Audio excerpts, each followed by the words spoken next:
Supriya, thanks so much for being here today. There we go. Okay, wait. But can we be like, do we have to be professional or can we just be like... No, we should. We should just be like how we are. Yeah. Okay. Just be our silly, goofy little self. Just our little silly selves. Yeah, just be silly and be silly Supriya. That's what we call it. That's what the SS stands for. Yeah. Welcome back to Foundable, the MIT podcast that tells people stories, not just product stories. I'm your host, Jackson Price. I was a professional drummer, stand-up comedian, I had a career in tech storytelling, and now I'm at MIT Sloan. Let's get into it. In today's episode, I talked to my good friend, Supriya Sanjay. Supriya has a seriously impressive background. She founded a tech conference, she was in the founding team of a startup, she was a Fulbright scholar, she gave a TED Talk, yes, like an actual TED Talk, and she's an amazing singer. We're actually in a band together here at MIT Sloan. We talk about that a little bit in the interview, talk about music, we talk about candy for some reason. We dive deep into her powerful perspective on diversity in tech. And I would say one of my favorite parts of the interview, probably her least favorite part, was when I pulled up an old clip of her college a cappella group. Classic podcast shenanigans. Anyway, I hope you enjoy. This is a super fun one. Can't wait for you to hear it. I'm Jackson Price, and welcome to the second episode of Foundable. Supriya, thanks so much for being here today. Yeah, thanks for having me. Yeah, I'm really excited.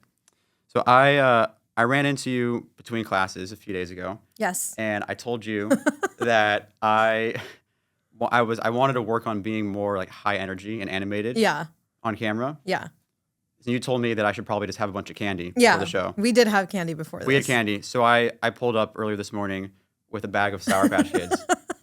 I had like 12 within a minute. You did? I had more than you think. Okay. Yeah. more than one would think. How do you feel? I feel horrible right now. Yeah, I mean, I was going to say like 30 minutes from now there's going to be a crash. I think we'll be fine. So we have a lot to talk about today. Yes. You have this amazing tech career. We're going to get into all of it. But I want to first talk about music. Yeah. Because we became friends through music, I think. Because for those listening who don't know, Supriya is an amazing singer. And we are bandmates in the MIT Sloan MBA Rolling Sloans band. Rolling Sloans. Give a shout out to when our concert is so people can get tickets. May 7th. That's right. If I can figure out how to put a link in the video. I know. Is this going to go up before May 7th? I hope so. Wait, slay. Yeah. Oh my God. So actually come then. Yeah. So the conference coming up.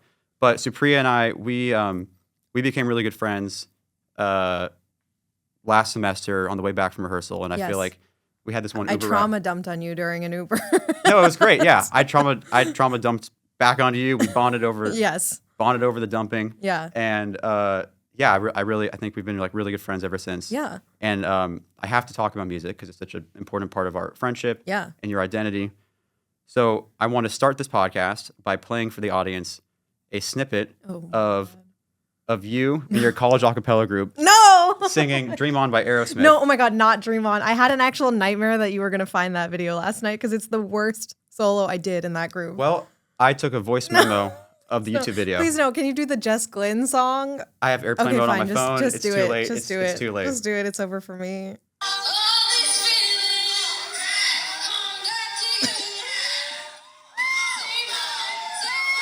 This is great.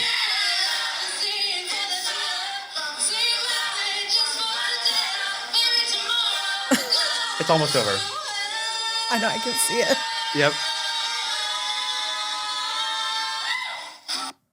Thank God. Was great. That was great. I did a skrelt, which you know. What's a skrelt? Is a ha-na-na. Oh, like the growl? Yeah, when you like scream with a belt. Yeah. It's a skrelt. Okay. I thought that was great. Why are you embarrassed? Thank you. That was really good. Well, the arrangement was really tough for the ensemble. Oh, yeah, that's a tough one. It's a tough one. Yeah. Especially for the sopranos in the arrangement. Yeah. Yeah. Tell me a little bit about how you got started singing. I don't remember, I guess, like when was the first time I performed or sang, but I've been singing for like as long as I can remember. Mm-hmm. I definitely in elementary school, middle school, did like, school performances, which you can also find online. My friend Brad Ross and I did like a very dramatic version of Faithfully by Journey. Nice. It was like based off of the Glee arrangement of it. arguably the better arrangement. Arguably the best one. And it's like we came in from like different sides of the like gym and came up from behind the audience, like highway run, like coming in. And there, I believe there was a spotlight, if I'm remembering this properly. And then we came up onto the stage when they were like, you know that part? Yeah. Yeah. Okay. We were like coming up on stage for that part. How Like old were it you? was, that was middle school. I think I was probably like 12. Oh, that's sweet. So yeah, I've been doing it for a long time. I was in a high school band, Cool. Double Take, shout out. That's a cool name. Yeah, I was in that band. We won a battle of the bands in high school against like real, actual like performing professional bands. Was Journey there? Like what kind of bands are we talking about? It was at the DNA Lounge in San Francisco, which is like a somewhat storied venue. Okay. Like Prince has played there. Like a lot of like grunge rock bands kind of got their start there. And yeah, I don't know. We won against like local bands that were like on the, up and up, which was really fun. And then I did a cappella in college, and it was like a full-time job. That's a ton of work. Yeah. And then when you have the show, you have Tech Week, right? Tech Week, yeah. I think we used to call it Hell Week, if I recall correctly. Tech Weeks are nuts. Yeah, we used to call it HE Hockey Sticks Week. Oh, because you couldn't say hell. No, we could. I don't know why we called it that. I think we were just being like funny. Okay. We weren't like a Christian acapella group. Okay. Actually, does Tufts have one of those? They had a Jewish group called Sheer Appeal. Wow, it's another win for us, for the tribe. Honestly, incredible. Like they were such a good group. Penn had a Jewish acapella group called the Shabbatones. Oh my God, that's good. I love these names, man. Yeah. Ours, SQ, it is as also a pun, but like I can't reveal it. It's like a club secret, what it stands for. Oh. Yeah. Sing quietly. Imagine if that's what it were. Yeah. I did once reveal it to a professor who I was doing research for, who like I'm sure immediately forgot and did not care at all. She was not even a Tufts professor. Like she literally was like, "Girl, I don't know your life. I don't care." I really don't care. Yeah. This professor though, very cool. She Dr. Banaji at the Harvard Social Cognition Lab, she basically like coined the term unconscious bias. Oh, very cool. Yeah. And she did the initial research that kind of like set up the idea of unconscious bias, which were through these implicit association tests, where you would basically do really quick associations. Like it would just ask you to like associate things very quickly, and it shows things that you see, like a visual, and then you like, what's the first thing that comes to your mind? Exactly. Yeah. And yeah, she kind of, that was like her pioneering work. And she was super cool. Like Dr. Banaji at that lab at Harvard, she was so careful to make sure, because she started, she pioneered a lot of these things. She was so careful to always couch the importance of DEI in the fact that it would make for better teams, like better performing teams. How did you get involved with her research? I emailed her when I was a senior in high school because I was doing like a high school thesis that was kind of related to that. And I was like, hey, could I work for you? And she was like, well, you're not a Harvard undergrad and you're not a senior, which is who they usually take. But I think it just like... You mean like not a Harvard senior? Yeah. You were a high school senior. I was a high school senior, yeah. But I was like, no, but I'll be at Tufts. It's like right there. And right. I think I just pestered them for long enough and they were like, okay, fine. So wow. Yeah, I interned there for like a year and a half. That's amazing. Yeah. So what kind of stuff did you do? We worked, I was working under a postdoc on various experiment design, and I was like, a lot of it, the experiments were like actually people coming into the office and like doing something. So I facilitated some of that. I did some of the data analysis on it and things, but I'm sure some of that work is like actually published now, that postdoc's work. But yeah, it was super interesting. And it was actually, the big takeaway from that lab was presentations, because we would have like our lab meeting every Friday morning. And she was one of those people who wanted like one word max on a slide. Okay. So I learned really quickly how to like just remember everything that I wanted to say and make the slide be like pretty visually, but like have no words on it. Yeah. So I'm actually taking a class right now called Communicating with Me Data. too. I'm in that class too. Yeah. With Arthi? No, with Miro. Okay. Yeah. So very similar. It's all about cognitive load, and yeah, exactly. And that's cool. You were learning that at such a young age. I guess most people don't go through all of college and their careers. Yeah. And they make horrible slides. Yeah. And And some like, of them end up teaching at Sloan. ooh, I calling went out a there. professor. Yeah, I'm not going to say who. SOS. Just kidding. Everyone's perfect. Don't say who. No, but yeah, I think now that I think back on it, because she probably knew those principles because she was a psychologist. Like cognitive load is a psychology principle. Oh, okay, So yeah, it actually yeah. makes sense that she was the head of the social cognition lab and was like, There you go. no one will understand your slide if you put 700 words on it. Right. Slay. That's really cool. Yeah. Wow. And so I'm backtracking a little bit. This started because you reached out to her in high school and you're Yeah. already doing a thesis in high school. Yeah. Was this part of like an honors class, a capstone class? Did you just were you like, what sparked this and what was the thesis about? Yeah, I think it was just like a option that my high school gave to seniors. They were like, if you want to do like a big year-long project and have an advisor, you can do that. And I believe the one that I did was essentially like it's a common psychological paradigm where there's sometimes there's been research where people will submit the identical resume with two different names and show how they perform differently based off of like the stereotypes that people are making based off of the name. So, you might do like a John Smith and like a John Zhang or something. And it's like, how will those two perform differently? Or like a John Smith and Sally Smith or something. And I was doing a version of that paradigm, but with a student body president, where one was a woman's name and one was a man's name. And you showed afterward that like people within my own high school would, after reading the same campaign speech, rank the male candidate to be like more authoritative, probably going to do better at this job, et cetera, for the same exact speech. Oh, wow. Same words. I mean, we hear this all the time. And I don't know if this was exactly part of what you wrote in your paper, but it seems similar to the idea of if a man is bossy, he's like taking control of the you're good, taking control of like the work situation. If a woman is saying the exact same thing, equally qualified, then she's hard to work with. Is it sort of along those lines? Yeah, similar to that. And it's just how people see leaders and who it's easier to see leadership in. Interesting. Yeah. But it's also strange to see that in high school kids talking about student body, because in the workplace, obviously this shouldn't be happening. No one should act like this. But it's a different dynamic because there are levels of authority in a workplace. So whatever gender or identity, so you may be superior to someone else. But with the student body, these are your peers. Like you're all kids. You're all 14 to 18 years old. There is no real level of authority. So that's so interesting. People still see that amongst their peers. It happens so early. Yeah. Yeah, like way earlier than you would think. How far back did your research go? In terms of how young? Yeah.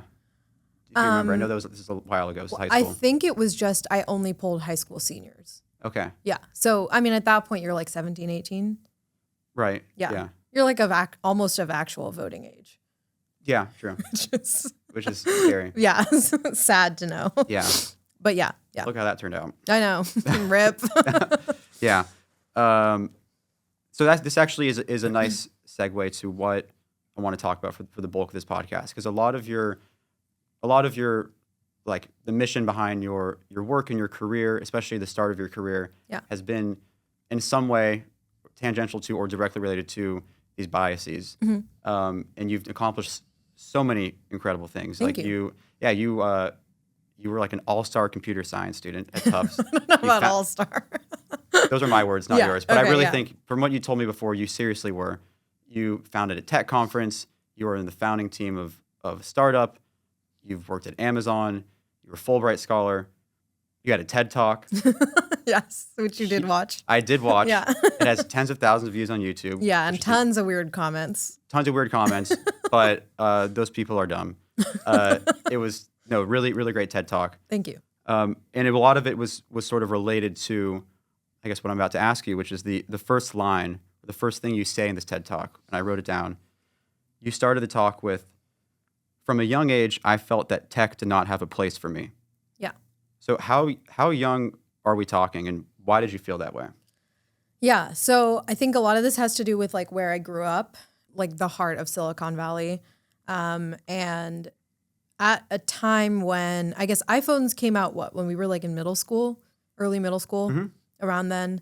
And so app development was like such a huge thing at the moment, right? And it was something that was pretty accessible to people. And that was something that like a lot of middle schoolers that I knew had done. Really? So they were coding. Yes. Okay. And there were some classes at the schools that I went to that helped people learn how to do this stuff. But also like a lot of their parents were software engineers who were working at app companies because it's Silicon Valley. Sure. So a lot of their parents just kind of like helped them and showed them. And then suddenly like you're in 8th grade and I don't know, like several of your peers have apps. And I remember that it just almost felt like, I don't know, like the door was open for them somehow. I don't think the door was necessarily ever open for me as such. Like there was no one who came to me and said like, yeah, let's sit down and just try this for like an hour. And yes, I could have gone and just done it, but I don't think that was necessarily what was like the most interesting way for me to spend an hour at the time. Like I'd much rather play the piano, sing, read, hang out with my friends. Like, I don't know, even do my math homework. Like I did like school. Mm-hmm. It's just that, so did I. Yeah, that wasn't really appealing to me. And I think after a few years of kind of not doing it, it just started to feel like, all right, this is for people who want to build another like, you know, shooter video game or something. Like it's just not for me in a way. And that's kind of what it started to feel like. It felt like if you were involved in app development, you were making just kind of silly bells and whistles. Yeah. Which is not, you weren't passionate about doing like making Candy Crush. Yeah. Yeah. Exactly. And it's not like I thought that Candy Crush was like stupid or a waste of time. I was just like, well, I don't personally care to do it. Right. I don't think I was like thinking that deeply about it in 8th grade. I did crush some candy earlier. Yeah, I know. The real life Candy Crush. Yep. Yeah, I don't think I was like thinking about it that deeply. I think I just genuinely was like, I don't know that I want to spend my time on this. And after enough years of kind of doing that and seeing who did spend their time on it and what came out of it, I was sort of like, I don't think this is for me. Okay. Yeah. So you're talking about app development, but did that shape your view of being in tech in general?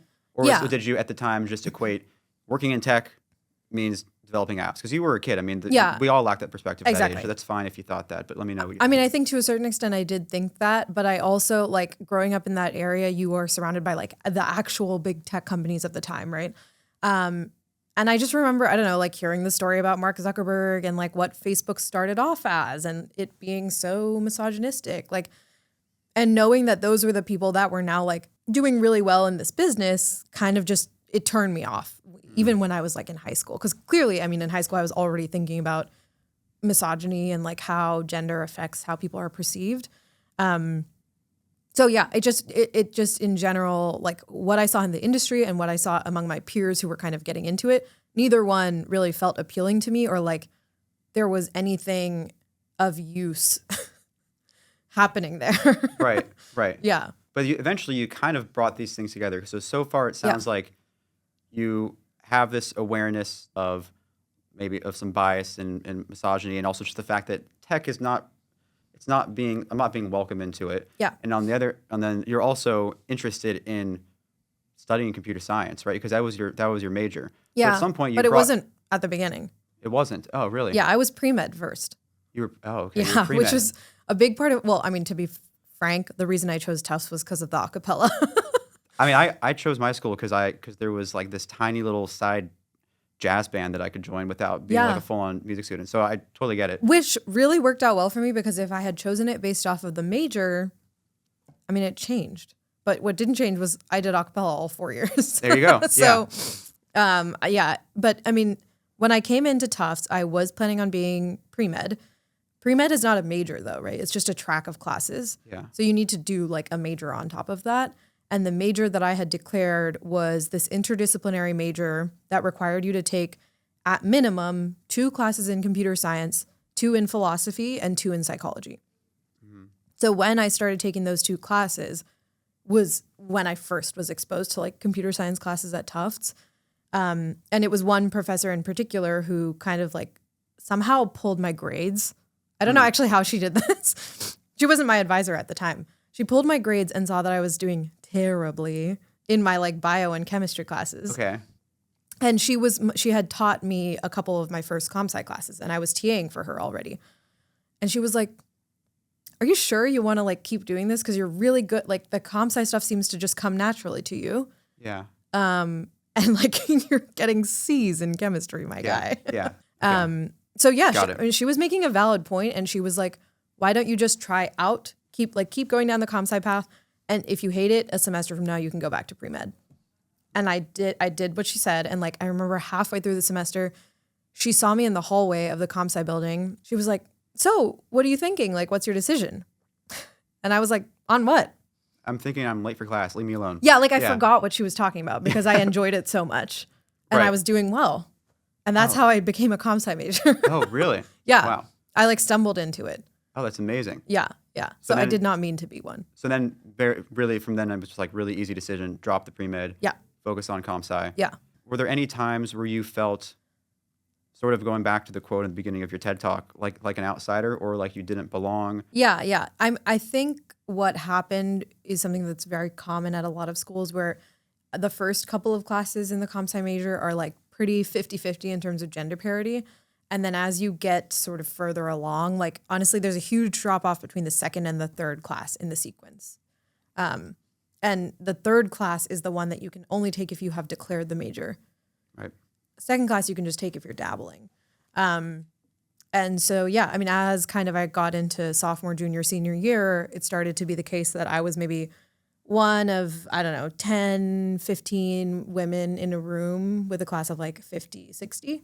Oh, yeah. Sometimes bigger than that. And that is always just, for me, like, I immediately, when I walk into a room and it's like that kind of statistics, I always notice. It's just extra like load on your brain. You know, you walk into class and you have to like pay attention to computational theory. And then on top of that, you're like, oh my God, I'm like one of 5 women in this room right now. It's just an extra thing to think about. But yeah, it definitely, and you know, not all professors were as great as that first professor was. Really? Some professors just, you know, you have to remember that like they are in different generations as well. And comp sci looked even worse in terms of gender parity back when they were in school. Sure. And so sometimes when I was like TAing for certain professors, they would just clearly give me kind of like different tasks than like the male TAs. Like what kind of tasks? Like some side of TAing is kind of just like wrangling and organization and sort of like more PMing type roles. Yep.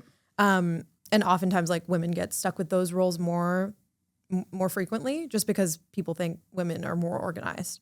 Admin work. Yes, admin work, exactly. Rather than like not comp sci work. yeah, rather than like, okay, you're going to lead the lab or you're going to grade the thing or you're going to help write the exam, for example, right? So there were times that happened. It was few and far between. But yeah, I created like a bias training thing for the TAs in that department because there was a moment that I had when I was taking the second class in the major.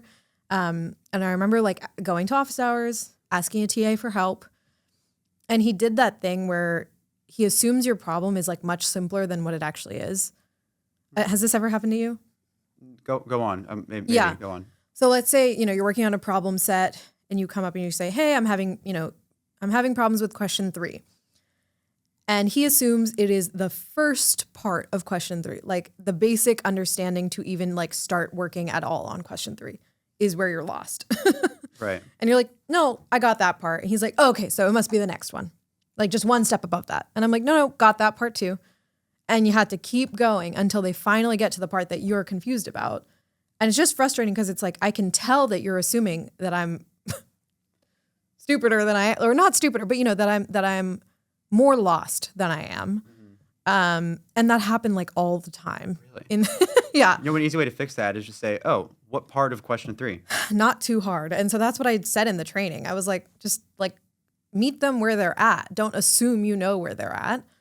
I also had like a kind of comp sci way of talking about this, which I said like do a binary search on where their question is. And the idea of a binary search is essentially you take a chunk, like a range. So for example, if you think a person's question could be in a certain range, pick the middle of that range and ask them if they understand that middle point. If they do, then you know their misunderstanding is on this right side, you know, and then you pick the middle of that chunk and then you keep going. And that's how you find an item in an array or in a list, like in computer science, it's an actual algorithm, binary search. But it's also a really good way to like understand where someone's understanding of a concept is. That makes sense. Yeah. So yeah, like, I mean, I can give you an example. If I ask you like, if I'm asking you about concepts of like AV, like how does this mic work, for example, right? I could ask you like, can you tell me what this cord is called? Right. And if you know the answer to that, then I'm like, okay, you're like somewhat advanced. So I'm You've not been gonna, around the equipment before. You're not. It's not your first time being around any kind of equipment. exactly. Yeah. I'm not going to be like, what is this? Yeah. You're like a microphone. A microphone. Do you talk into it? Right. Yeah. Exactly. Right. It's just a basic way of kind of understanding like where is someone in their understanding of something. And that was something that I think was lacking beforehand. And it always did tend to be with like, you know, when other female classmates of mine would come in and we would be asking questions to these like mostly male TAs and they'd be like, oh, like you don't even get the most basic thing. Wow. And it's just discouraging, you know, when the person who's supposed to be there to teach you something is like, I bet you don't get this. Yeah, and it's also just interesting. This is like TAs are just people like 1 or 2 years older than you. Yes. Yeah. So it makes sense. You know, it's Yeah. just like another like 21-year-old dude. Like, Yeah, but it shows how prevalent that is Yes. amongst your peers. These are your peers. yeah. Yeah. And that guy is going to go on to be a software engineer somewhere and is probably going to be the person onboarding you when you get a job there, right? Like, so these things have sort of like knock-on effects at the end of the day. Absolutely. So that's why I thought it was important to teach people this when they were like TAs. I mean, not that everybody TAs, but it is in a comp sci department like a lot of people do just because you need so many people. And hopefully some people that took that training like remembered those things and took them into the workforce, but who can say? Tell me about the conference. I know you were really involved in.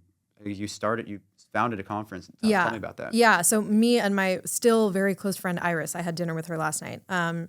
We basically took the Women in Tech conference had been in existence for 1 year before that. The year prior, I think it had been like maybe like a hour-long career fair type vibe.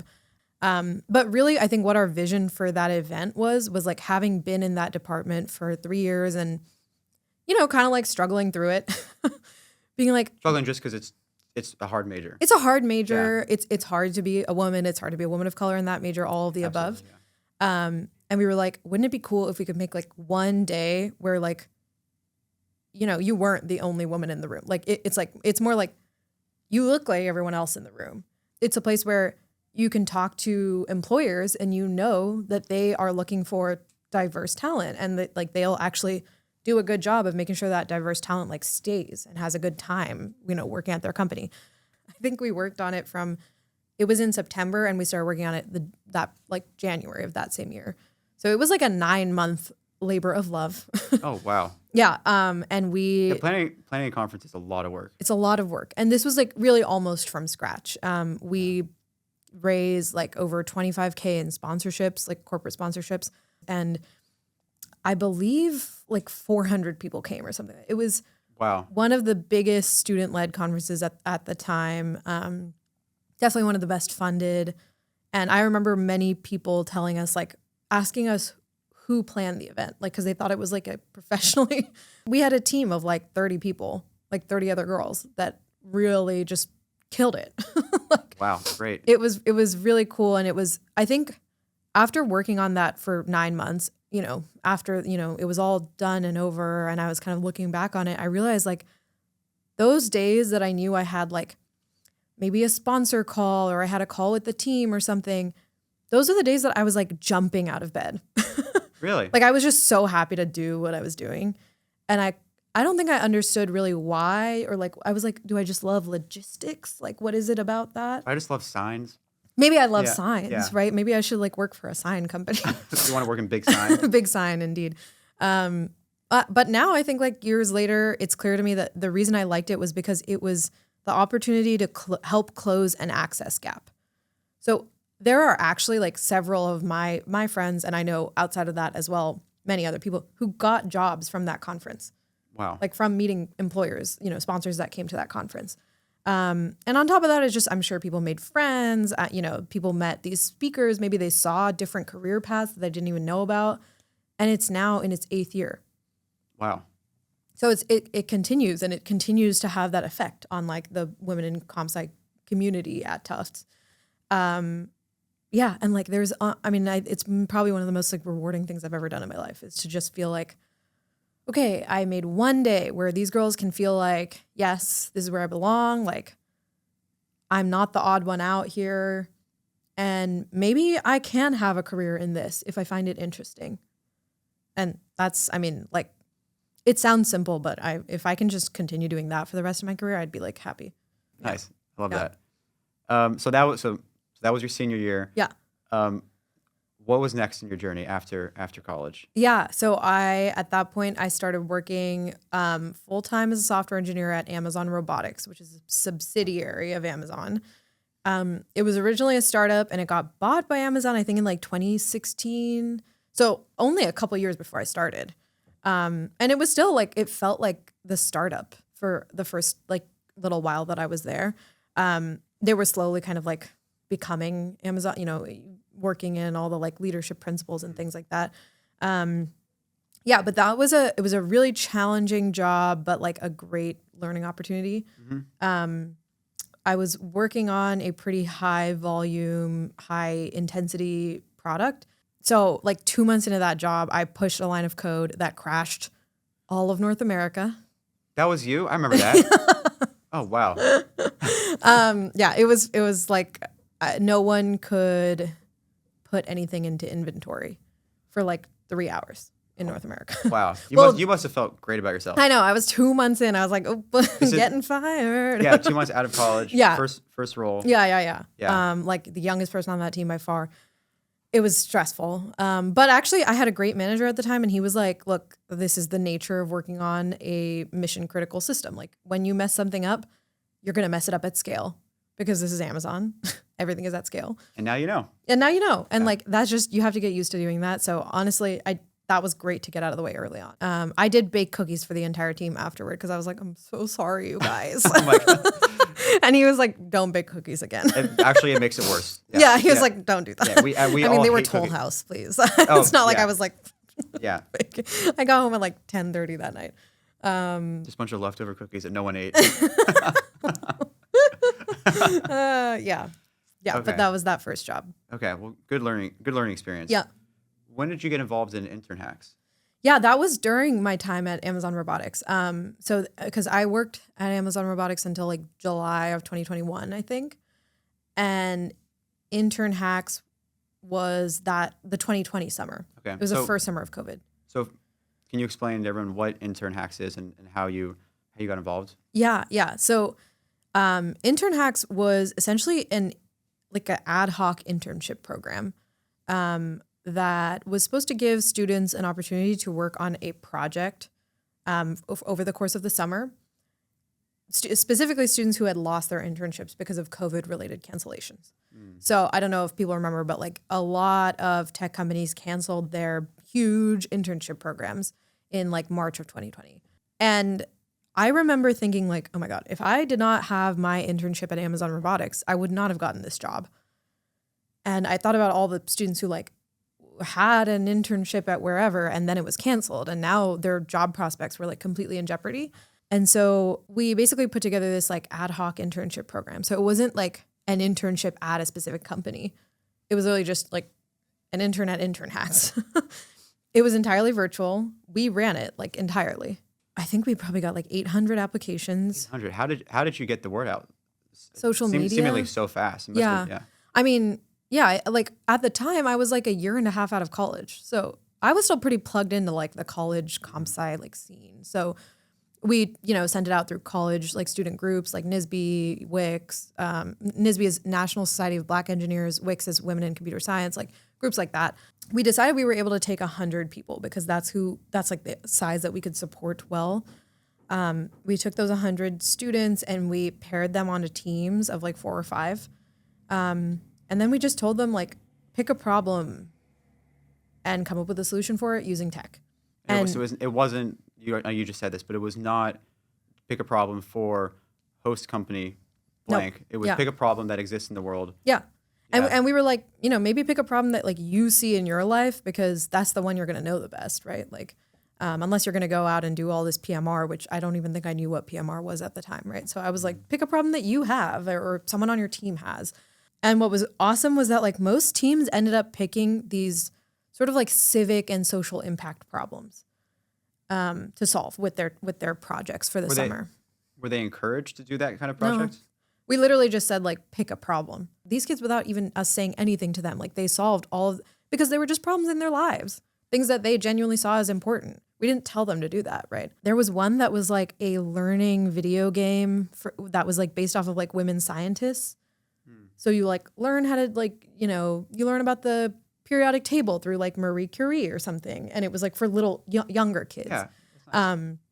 And I believe they actually like built a partnership with Girls Who Code, that team. Wow. So some of these teams went on to like really do freaking cool things. Yeah. And this is like really pre-AI too. Like they were building this shit from scratch. No vibe coding. No vibe, like that full didn't exist. hard coding. Wow. Not hard coding. But yeah, I mean, they were really doing it from scratch. We wanted them to have a project that they could show off when they were interviewing for full-time jobs the next year. Because that's basically the importance of having an internship in the year before your senior year. That's great. You were giving all these people basically access to the potential to get a job. Yeah. Because now they had an internship project. That's amazing. And what it sounds like you definitely did not anticipate was how meaningful their projects were going to be. Yeah. That was just like a cherry on top. That's 100%. great. Yeah. It was really cool to see that happen. Yeah. That's amazing. This is it's a good segue into Talent Board. Yes. Another kind of similarly mission-driven company. Yeah. You were on the founding team there. Yeah. Remind me what Talent Board is and how you got involved. Yeah, so it was a lot of like overlap between the team from Intern Hacks and Talent Board. It was same folks that kind of started Intern Hacks, also had the idea for Talent Board. So what Talent Board is essentially a hiring platform for early career tech talent. And specifically, where I kind of saw the vision going was that it could be a common app for early career tech jobs. So if you think about the common app for colleges and universities, right? It made college applications so much more accessible to students who did not have the time or resources to sit there and write and polish different essays for like 10 different schools that they were applying to. What the Common App enabled students to do, right, is write one personal statement, get one set of recommendations, and submit that and just checkbox a ton of different universities. And now their chances of getting into college and going and even getting a scholarship and being able to like get a good offer, right? Like those chances increase so much because of the Common App. Right. And so we wanted to do something like that for tech jobs, because I remember when I was interviewing for tech jobs and when everyone around me was doing it too in senior year, like watching people do literally the same technical screen, which is essentially the first step in getting a tech job. They'll send you like, there's not a human person on the line. They'll send you a coding link and there's like a little challenge and you have to write something and your code has to work in some percentage of situations essentially. Mm-hmm. And if you pass that, then you get to the next screen where maybe then you're talking to a human. Mm-hmm. And a lot of the times like those technical screens are really asking for this. They're checking the same competencies. They're checking if you know the basics of data structures and algorithms, which is like what every major tech company looks for their entry-level software engineers. And the problems were different, but really like they're looking for the same thing. Mm-hmm. So what we realized was, why don't we just get them to agree to use the same one as the first step? Right. Because it's less effort for them and it's definitely less effort for the students applying. Because if you just need to sit there and take one technical screen and then you'll see like, okay, now I'm in the process of interviewing with 3 companies. These other 3 companies said no. Mm-hmm. Like that's so much easier than doing the 6 technical screens. Yeah, it's exhausting. Yeah. It's also a little more demoralizing. You spend all this time and effort doing separate assessments. Yeah. That are kind of the same thing. Yeah, to get separate maybe rejections. Yes. I mean, it's And speaking of demoralizing, I think actually one of the most demoralizing parts of that process is the fact that people were ghosting these candidates like super hard. I got ghosted like so hard by so many companies that ended up even actually giving me job offers, but like a month and a half later. Yeah. And you're like, I thought you forgot about me and I took another offer. Like, right. What is this timeline? Right. Yeah. So what we were also kind of requiring is that our member companies would essentially use this first technical screen as their technical screen and then get back to students within a window of 4 weeks. Mm-hmm. And it doesn't have to be like a whole email. Like you literally could just go into the platform and check yes or no. Yeah, I just want to know. Exactly. So that was kind of the vision that I had for Talent Board. And again, to the point of accessibility, right? Like if you're a student who is working like a work study job, let's say you maybe have like a younger sibling or a parent or someone who you're helping take care of at home. And then you have your classwork on top of it and you're a comp sci major. So your classwork is like a crazy amount of work. Do you have time to sit there and do like 15 different technical screens for companies that 10 of them are going to ghost you anyways? No, of course not. And if that's the reason that people are not like getting jobs in tech, that's the stupidest reason I've ever heard. Right. Like those are the people who I really want to see more of in tech. And those jobs can make a huge difference in those people's lives. Exactly. Right. And it's like, those are the people that it is really difficult for them to find the time to do it, because it's not like you just sit down one day and you take one of those technical screens. You're prepping for it for like months. People prep for those things for a long time. It's like, I mean, in an MBA, it's similar to like consulting interview prep. Like people do prep for months beforehand. Mm-hmm. Same thing with technical interviews. It takes a long time because it's essentially a pattern matching game. Mm-hmm. To be able to be good at those, like you don't have to actually be good at your job. You have to be good at pattern matching. Sure. But then it's up to you to do well in the interview. But yes. But that's a huge hurdle to get towards, to get over, to get to the interview. And it's just a hurdle. It's not even like the final thing. Sure. It's just a first hurdle. But it's a huge one because you weren't democratizing good interview skills. Yeah. You were democratizing a thing that is so time consuming. And I mean, looking at our classmates who were doing consulting prep or IB prep, sounds similar. That really is most of their life. Yeah. And that's not sustainable when you have people to take care of. No. Yeah, exactly. And I remember you, when we were talking about this sort of before this interview, one line that stuck with me was, we're giving more access to people to have jobs, and this will like hopefully change their families' lives. Yeah. I never really thought about it that way. Yeah, I mean, I think that's kind of why I spent the past 5 years like trying to increase access to these tech jobs. Look, I did a tech job for like 5 years, and it was not like all rosy and flowers the whole time. However, they're good paying jobs that have a lot of job security. And that is something that can change a family's future. Like it can change a socioeconomic, like it's upward mobility in a really tangible way. And Talent Board really did have a pretty clear mission to focus on helping surface underrepresented candidates to recruiters as well. So that was Talent Board. Wow, that's great. And and back to your point about solving problems that people actually have. Yeah. You could have the smartest people together in a room, but if they all have the same experience, it sounds really obvious, and we've probably heard things like this before, but it's worth reiterating. They're just not going to know what someone else's experience is.